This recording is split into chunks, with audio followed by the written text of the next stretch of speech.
اضافہ دیکھا جا رہا ہے۔ محکمہ صحت کے اعداد و شمار کے مطابق 1150 نئے معاملے سامنے آئے ہیں، لیکن کسی قسم کی کوئی سنگینی نہیں ہے۔ اس وقت ملک بھر میں 11,000 سے زیادہ ایکٹیو معاملے پائے جاتے ہیں۔ کورونا سے حفاظت کے لیے اب تک 186 کروڑ سے زائد ٹیکے لگائے جا چکے ہیں۔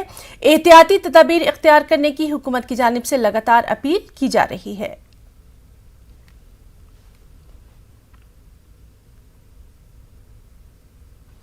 کچھ اہم بین الاقوامی خبریں بھی۔ روس کا دعویٰ ہے کہ اس نے کیف میں مزید فوجی تنصیبات کو تباہ کر دیا ہے، جبکہ یوکرین کی وزارت دفاع کے مطابق یوکرین کی افواج ماریوپول میں ڈٹی ہوئی ہیں۔ روسی وزارت دفاع نے ہفتے کے روز کہا کہ روسی فوج نے کیف میں بختر بند گاڑیوں کے کارخانے سمیت دیگر ورکشاپ کو تباہ کر دیا۔ وزارت نے کہا کہ روسی فوجیوں نے لیزیوم کے قریب یوکرین کے ایک فوجی طیارے کو بھی مار گرایا۔